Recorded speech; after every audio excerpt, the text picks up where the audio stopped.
नारायण निर्धूते कल्याणमने सालोकानां त्रिलोकानां यद् विद्या दर्पणायते।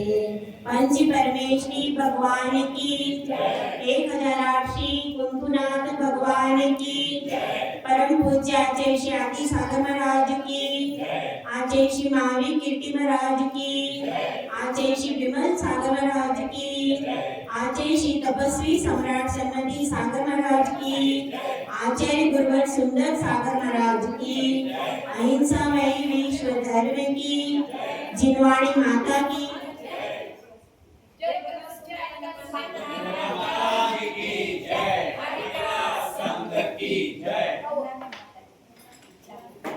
जो सबसे बड़ा है, सबसे महान है और जिसका पालन महापुरुष ही पूर्ण रूप से कर पाते हैं, ऐसे 80 धारा व्रत की कथा यहाँ पर चल रही है।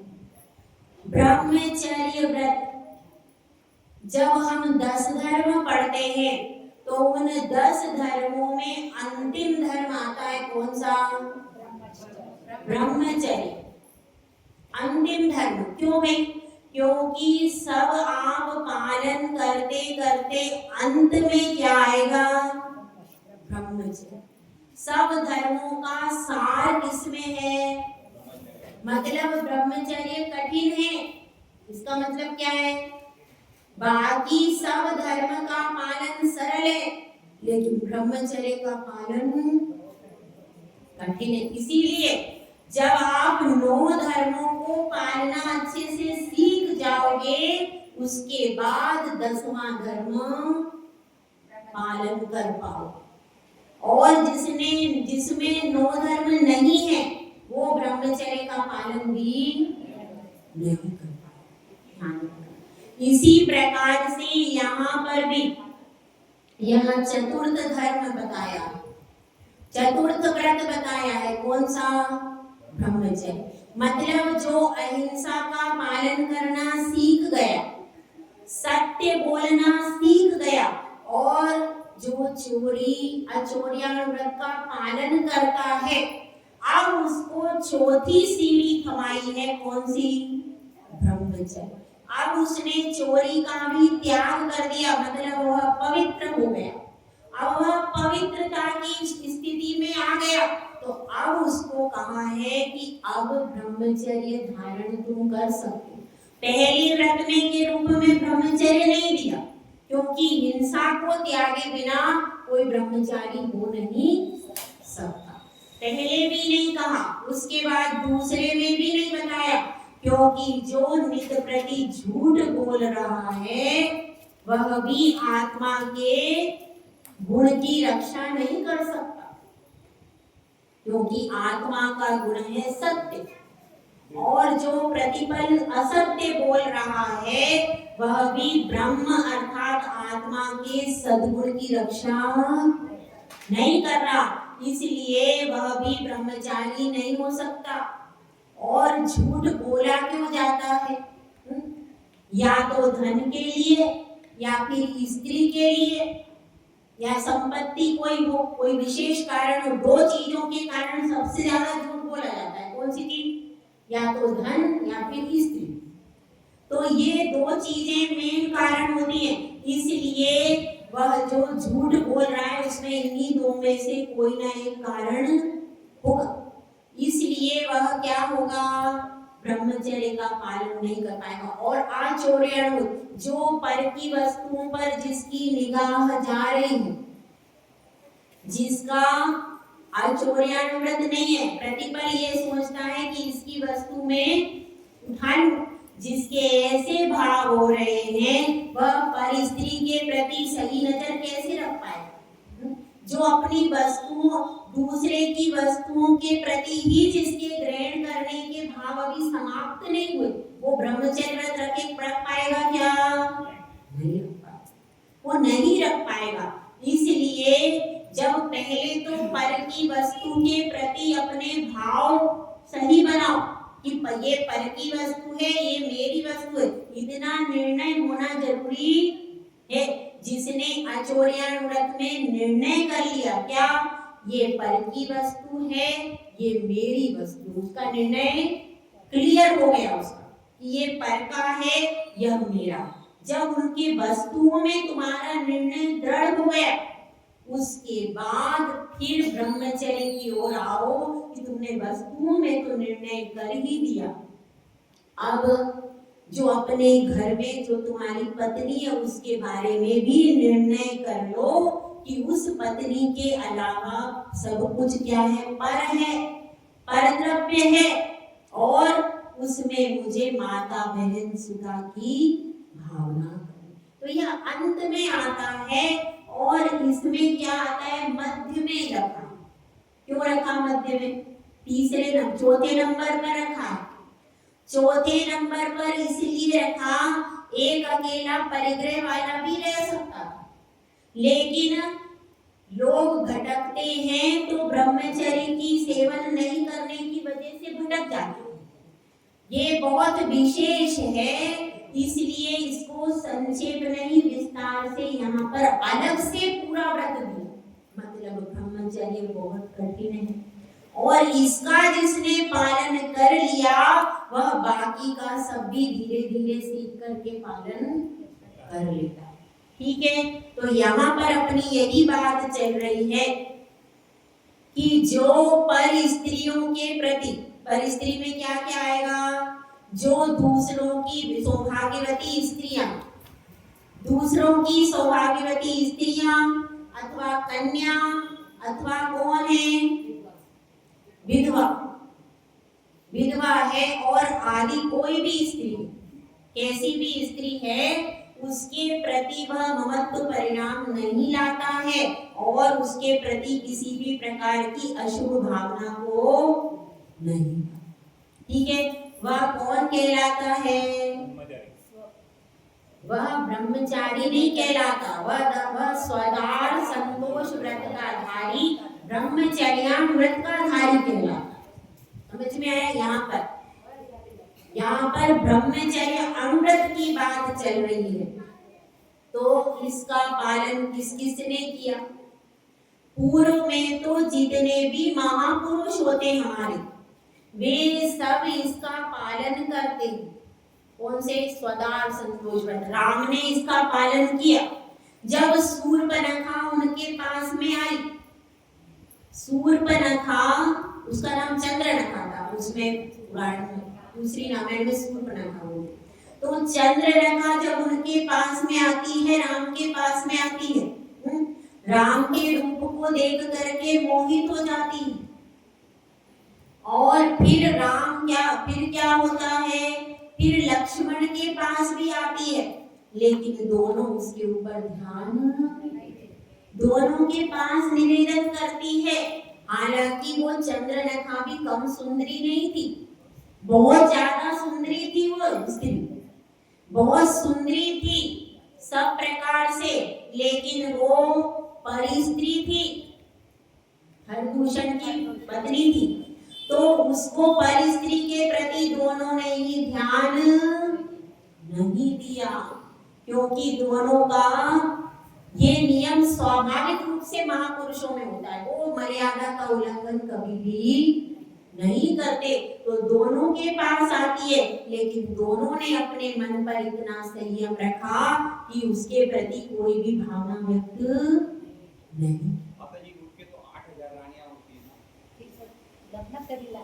देखिए 8,000 रानियां होती हैं, 96,000 भी होती है, लेकिन 96,000 और 8,000 उनकी कन्याओं उसको विवाह करके लाते हैं, उनके माता पिता की इच्छा से लाते हैं, उनके माता पिता की इच्छा से विधिवत उनका विवाह होता। तो जिनका विवाह उनके साथ में हो गए, वो तो क्या हो गए, वो तो उनकी हो गई सहधर्मिणी पत्नियां। उन पत्नियों को छोड़ करके अन्य स्त्री को नहीं कर सकते। हमारे लिए दूसरा विवाह भी आता है। हाँ, आपके लिए आता है दूसरा विवाह, पुरुष दूसरा विवाह कर सकता है, पर जब तक दूसरा विवाह हुआ नहीं है तब तक तो आपकी कौन है, तब तक आपका उससे कोई संबंध नहीं। जब वह विवाह करके, जैसे विवाह करके 96,000 भी ले आया चक्रवर्ती, तो 96,000 के बाद जो एक 96,000 के बाद जो एक दूसरी 96,000 एक हो जाता है, तो वह स्त्री उसके लिए त्यागी। ठीक है, जो स्त्रियां चाहे 8,000 हो, चाहे 16,000 हो, चाहे जिनके साथ उसका विधिवत विवाह संपन्न हो गया, उसके अलावा वो दूसरी स्त्री जिसके साथ विधिवत विवाह संपन्न नहीं हुआ, उस स्त्री का वह महापुरुष त्यागी होते हैं। वो कभी भी अनैतिक कार्य नहीं। ये विशेषता, विवाह तो तीर्थंकर भी करते हैं। अब जैसे शांतिनाथ, कुंतुनाथ, हरनाथ, उनकी 96,000 थी, तो उनकी रानियां उतनी थी, लेकिन उतनी के अलावा वो कहीं से, और ये सब उनकी माता पिता की अनुमति से सारा विवाह होता है, तो वो लेकिन कोई अनैतिक कार्य नहीं करते। ये विशेषता है। तो अब इसमें अपन आगे बढ़ रहे हैं।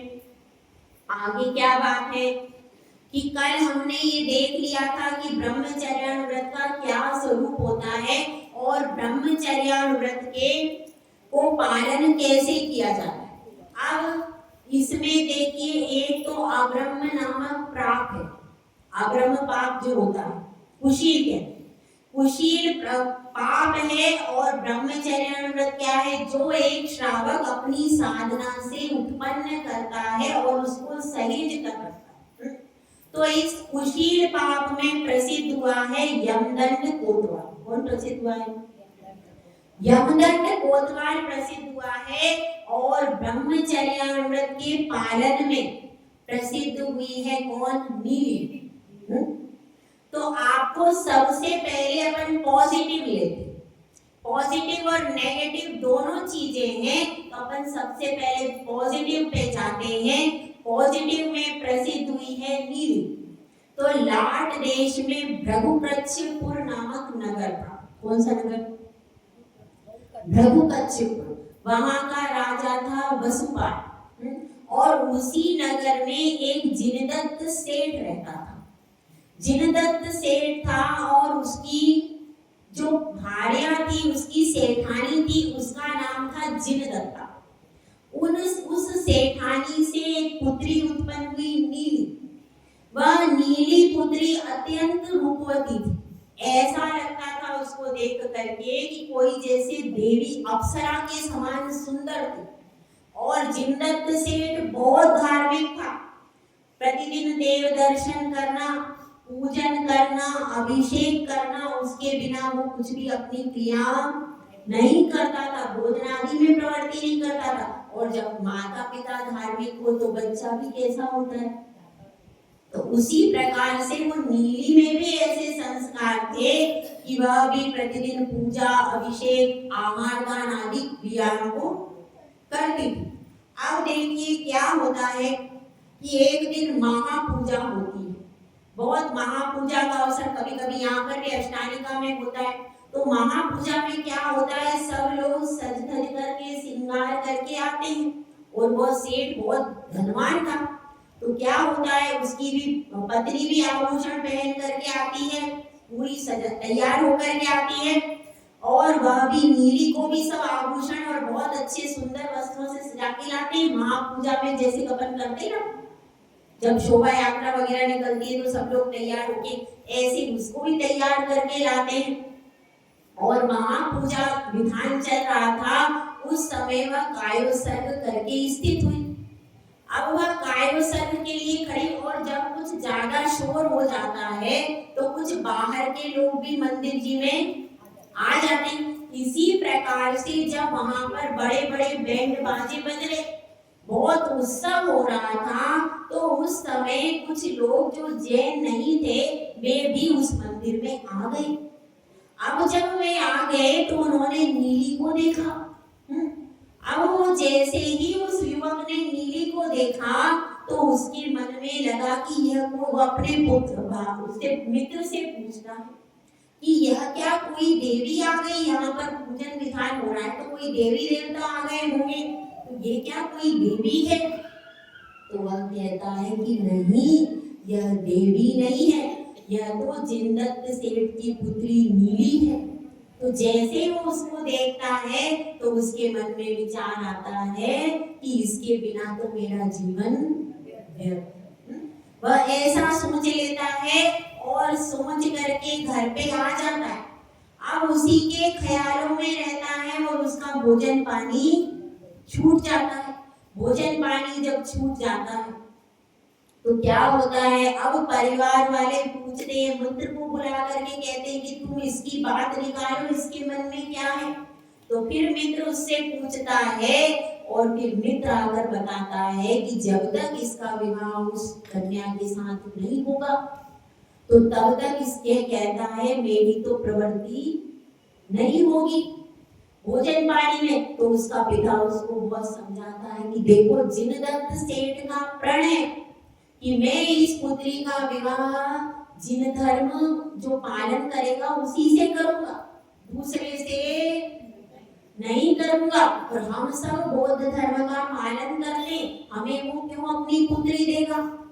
और पुत्री भी माता पिता की आज्ञा के बिना एक कदम भी उठाने वाली नहीं है। तो अब वो पुत्री हमको कैसे मिल सकती है? इसलिए तो उस नीली का ख्याल छोड़ दो, तुम उसका ख्याल अपने दिमाग से निकाल दो, वो अपने को नहीं मिलेगी। लेकिन वो तो कौन था? सागर दत्त।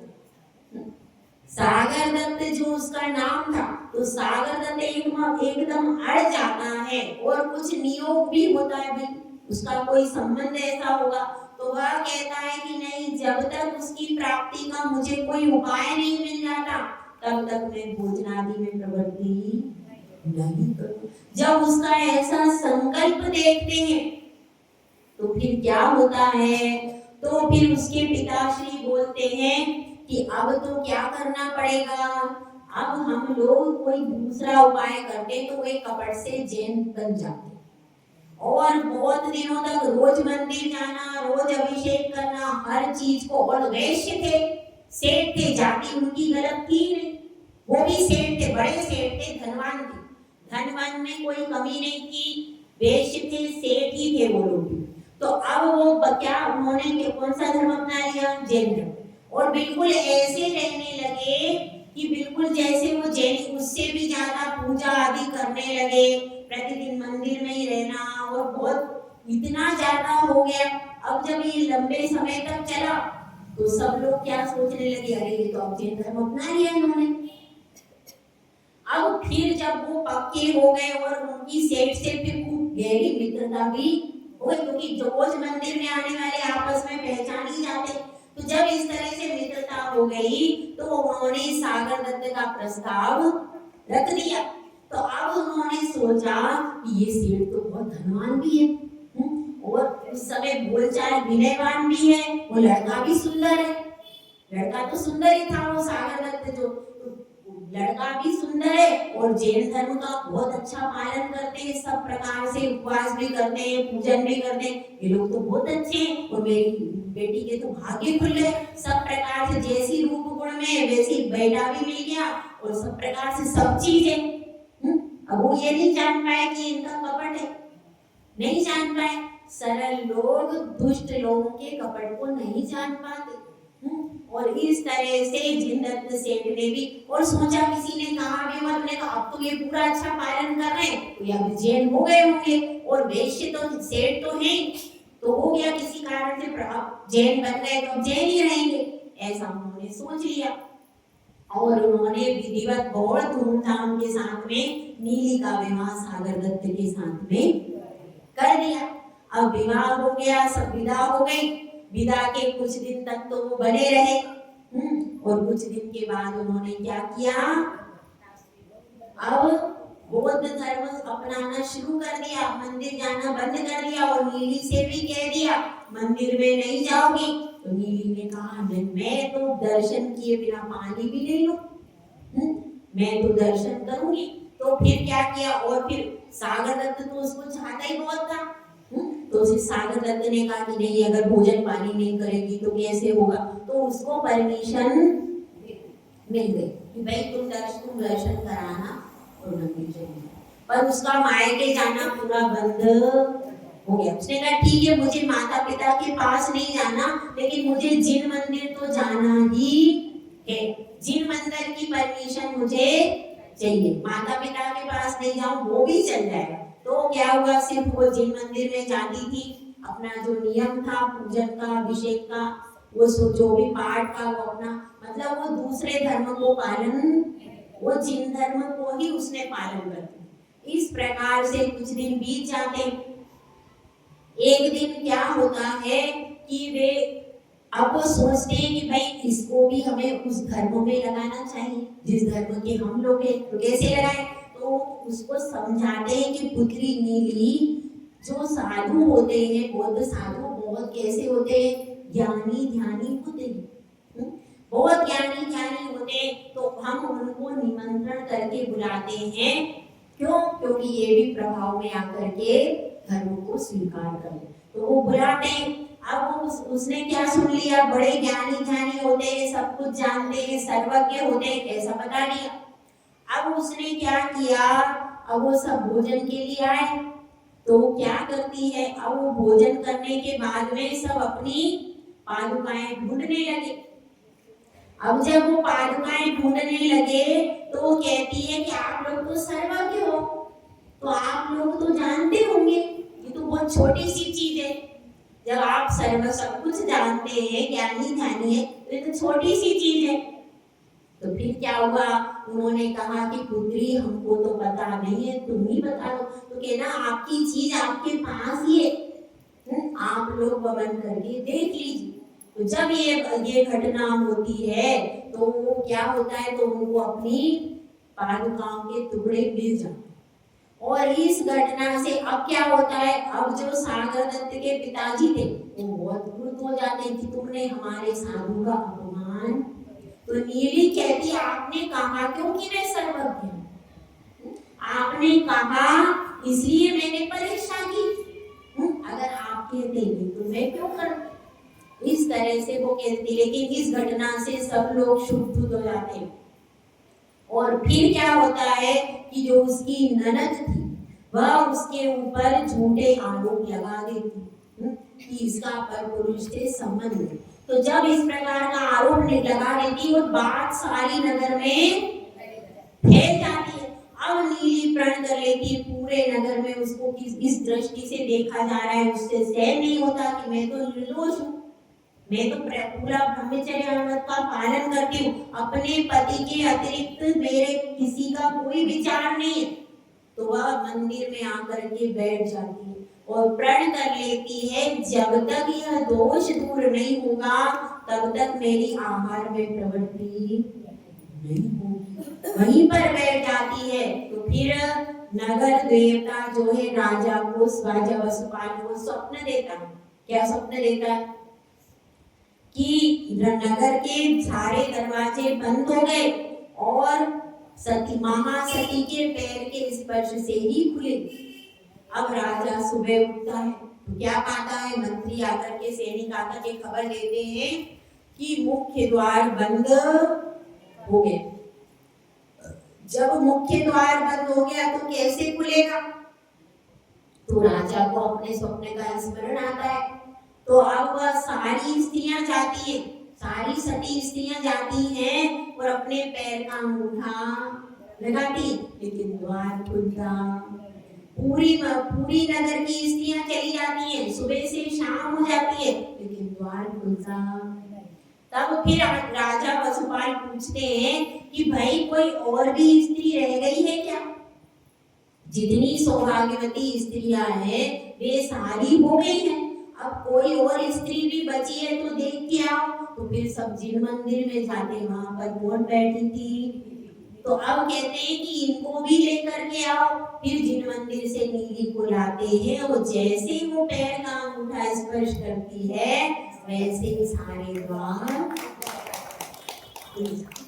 और जब यह बात होती है तो पूरी नगरी में महासती नीली की जय जयकार होने लगती। ये उसकी कथा है। तो नीली ने भी क्या, फिर उसके बाद उसका अतिशय होता है और जो उसके परिवार में भी सब लोग जैन धर्म स्वीकार करते हैं। ये उसकी कथा। तो एक तो चेलना ने अपने परिवार को परिवर्तित किया, नीली ने भी जिन धर्म के प्रभाव से अपने परिवार को परिवर्तित किया। तो ये कहानी किसकी है?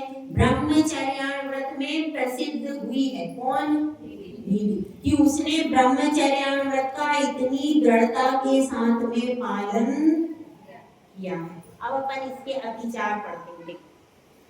60 नंबर की गाथा है ब्रह्मचर्य व्रत के अतिचार। अन्य विवाह करना, नंग कीड़ा विटत्व विपुल तृषा,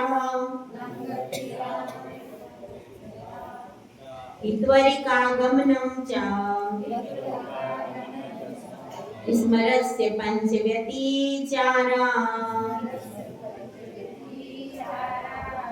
अन्य विवाह करण, अन्य लोगों के विवाह को करवाना। क्या मतलब? सुनो, अन्य विवाह करण का मतलब क्या है? जो आपके स्वयं की संतान है उसकी बात नहीं चले, जो अपनी स्वयं की संतान है उसकी बात नहीं चले, उसको छोड़ करके जो दूसरे लोग हैं, समझ में आया? दूसरे लोग अपना क्या कर्तव्य है? अपन जो व्यक्ति है माता पिता और उनकी संतान, बस माता पिता जिसका नियम है वो अपने माता पिता दो और उनकी संतानों का विवाह करना उसका दायित्व है। तो वह संतानों का विवाह करवा सकता, लेकिन क्या बता रहे? दूसरे जो जिनका उनके साथ में कोई संबंध, जो स्वयं के पुत्र पुत्री नहीं है, अन्य लोग हैं, ब्रह्मचर्य व्रत यदि किसी ने लिया है तो अन्य लोगों के विवाह आदि नहीं करवा सकता, मैरिज ब्यूरो नहीं खोल सकता। मैरिज ब्यूरो खोलना, अथवा कुछ लोग ऐसे ही बैठे रहते, संबंध बताते रहते, ऐसे लोग बहुत से रहते, संबंध बताते रहते, तो अन्य लोगों के भी संबंध नहीं बता सकता वो तरह तरह से, उसमें उसको अतिचार लग जाएगा। जो उसके परिवार के नहीं है, संबंधी नहीं है, उनके संबंध नहीं बताना, ये क्या हो जाएगा? अन्य विवाह करण। ये ब्रह्मचर्य व्रत में दोष लगता। उसके बाद एक अनंग कीड़ा। अनंग कीड़ा का मतलब क्या है? जो नियत अंग है उनको छोड़ करके अन्य अंगों से पीड़ा करना, ये क्या हो जाएगा? अनंग कीड़ा। और विटत्व क्या है? विटत्व का अर्थ है बहुत ज्यादा विषयों की इच्छा करना, विपुल तृषा, ये सब उसी के अतिचार है। और इत्वरिका गमनम क्या है? कि जो अन्य इस प्रकार की स्त्रियां हैं उनके पास में आना जाना, जिन स्त्रियों का चरित्र अच्छा, उनके पास में जाना भी नहीं चाहिए, क्योंकि आप जाओगे तो भी क्या स्थिति बनेगी? जाने की, अगर आपने वहां पर सिर्फ बात की, कुछ किया नहीं, सिर्फ आप बात भी कर गए, 2 मिनट को बैठ भी गए अगर उन स्त्रियों के साथ में, तो क्या हो जाएगा? कोई भी आपका विश्वास फिर, भले आपने कुछ क्रिया नहीं की, सिर्फ मिलने गए, 1-2 मिनट के लिए बैठ गए उसकी दुकान पर, तो भी क्या हो जाएगा? जैसे शराब की दुकान है, आप उस दुकान पर 5 मिनट बैठ गए, क्या हुआ? अब 4, और आप सोच रहे हो कौन ने देखा तो है नहीं, पर ऐसा होता है क्या? नहीं होता। कोई ना कोई आपको देख ही लेगा, और जिसने देखा वो सब जगह फैला देता है। तो फिर आपका क्या हो जाएगा? नहीं भाई, ये तो वहां बैठे थे, अब ये बैठे थे, अब इन्होंने पी की नहीं, ये किसको पता है? इसलिए ऐसी जगह पर नहीं बैठना चाहिए। समझ में आया? तो ये सब क्या है? ये सब ब्रह्मचर्य व्रत के अतिचार हैं। तो इन सब अतिचारों से क्या करना चाहिए? बचना चाहिए, और किसी प्रकार की कुचेष्टा भी नहीं करना चाहिए। जिसने ब्रह्मचर्य व्रत ले लिया है उसका व्यवहार बिल्कुल सौम्य होना चाहिए, जब वह समाज में जाता है अथवा कहीं भी सार्वजनिक स्थलों पर जाता है जहाँ पर महिलाएं हैं, उन स्थलों पर यदि वह जाता है तो उसकी दृष्टि एकदम पवित्र होना चाहिए। अपनी दृष्टि की पवित्रता से ही, क्योंकि जिसका पहले तो मन पवित्र होना चाहिए, जिसका मन पवित्र है उसकी दृष्टि भी पवित्र। यहाँ पर यही बात बता रहे हैं कि ये सब अतिचार है, इन सब अतिचारों को लगाना नहीं चाहिए। और उसमें आता है स्त्री राग कथा श्रवण, तन मनोहरांग निरीक्षण, भ्रष्टेश रस स्व शरीर संस्कार त्यागा पंच। ये ब्रह्मचर्यामृत की 5 भावनाएं कौन कौन सी हैं? स्त्री के राग को बढ़ाने वाली कथाओं को नहीं सुनना। आप लोग तो सुनते हो, देखते हो, टीवी में क्या आती है, वो जितनी भी सीरियल्स आती है उसमें स्त्री राग कथा श्रवणी है, वो सारी उसमें सब यही रहता है। तो वो सारी कहानियां हो गई स्त्री राग कथा श्रवण, और उनके मनोहर अंगों को बार बार निरीक्षण नहीं करना। और पूर्व व्रतानुसार, पूर्व में आपने पंचेंद्रियों के जितने भी भोग भोगे उनका बार बार स्मरण नहीं। जो भोग लिए वो छोड़ दो। अब आप ब्रह्मचर्य व्रत के धारी हो गए ना, पहले की आपने किस अवस्था में भोगे हैं, क्या परिस्थिति रही, क्या नहीं रही, तो पहले के जो भोग भोगे उनका स्मरण, पूर्व व्रतानुस्मरण। भ्रष्टेष्ट और भ्रष्ट रस मतलब नहीं, रस परित्याग नहीं, भ्रष्ट और गरिष्ठ। भ्रष्ट मतलब कैसे? तामसिक जो होते हैं, जिनको सेवन करने के बाद आपकी मन चंचल हो जाता है, विकार हो जाता है, ऐसे रस। और गरिष्ठ रस जो कि पचने में कठिन होते, ऐसी चीजों का सेवन नहीं करना चाहिए ब्रह्मचर्यानुव्रतधारी को। अधिक मात्रा में लड्डू है, मेवा है, अधिक मात्रा में यदि ऐसी चीजें खा ले तो क्या होगा? दिमाग में गर्मी बढ़ जाएगी। काजू आदि बहुत ज्यादा मात्रा में खा लो आप, मेवा, तो क्या होगा? दिमाग में गर्मी बढ़ जाती है और उससे उसका संतुलन बिगड़ जाता है। इसलिए बहुत ज्यादा मात्रा में भी नहीं खाना, और जो आपके लिए गरिष्ठ है, हर व्यक्ति के लिए अलग अलग होता है। इसीलिए साधु ऊर्ध्वधर का पालन करते, कभी भी भूरा भरपेट भोजन नहीं करते। तो जो गरिष्ठ हो, जो पचने में परेशानी करता हो, ऐसा भोजन नहीं करना। तो भ्रष्टेश इष्ट, और इष्ट रस एक चीज, इष्ट रस मतलब जो बहुत ज्यादा प्रिय हो, बहुत ज्यादा, जिसको जैसे किसी को जलेबी पसंद है, किसी को मीठा पसंद है, तो पसंद है तो उसी चीज को बार बार ज्यादा मात्रा में यदि खा लेंगे तो उससे अपने मन को विकार आए बिना नहीं रहेगा, और बार बार मन फिर उसके ऊपर जाता है। इसीलिए कुछ साधु तो इष्ट रस को छोड़ ही देते। बहुत से साधु क्या करते हैं, इष्ट रस में कमी कर लेते, और अब हमारा तो पहले जो था वो बिल्कुल ही बदल गया, अब वो बिल्कुल अच्छा नहीं लगता। जो पहले इष्ट लगता था, अब वो बिल्कुल अच्छा ही नहीं लगता, तो अपने आप बदल गया, ऐसा हो जाता है। तो इसलिए क्या है, जो इष्ट रस हो उसको सीमित मात्रा में सेवन करें। यह सब ब्रह्मचर्य व्रत को पालने की भावनाएं हैं जो आपको बताए। और स्व शरीर संस्कार त्यागा पंच, जो अपन अपने शरीर का बहुत ज्यादा, शरीर पर आभूषण पहनाना गलत नहीं है। जो सामान्य सौभाग्यवती स्त्रियों के आभूषण है वो गलत नहीं। कुछ लोग सौभाग्यवती स्त्रियां कहती है आभूषण होता है तो अपन आभूषण सब निकाल दें, वो नहीं है। सौभाग्य के चिन्हों को नहीं छोड़ना है, इसको बंद कर।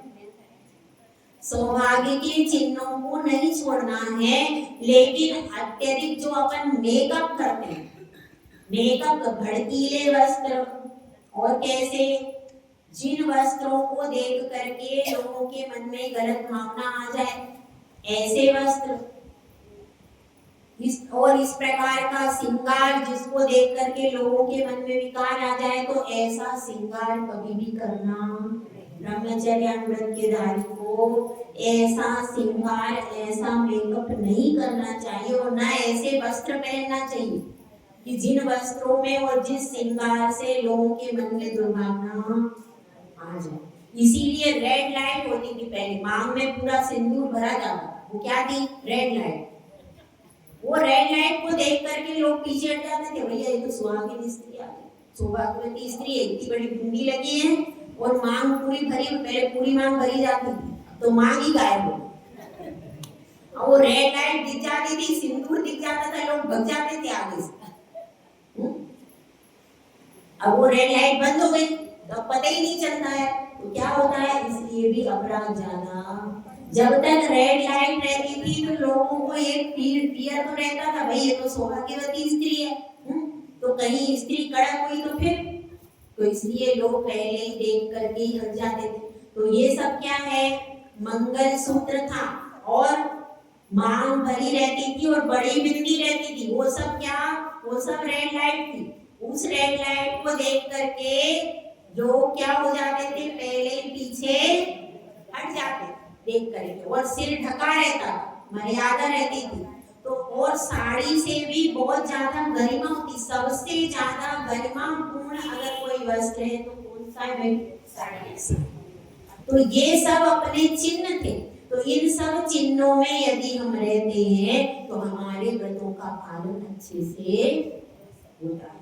तो इसलिए अब हम सबको ये जो ब्रह्मचर्यानुव्रत है इसका पालन करना चाहिए। जय बोला जय सुंदर सागर महाराज जी की।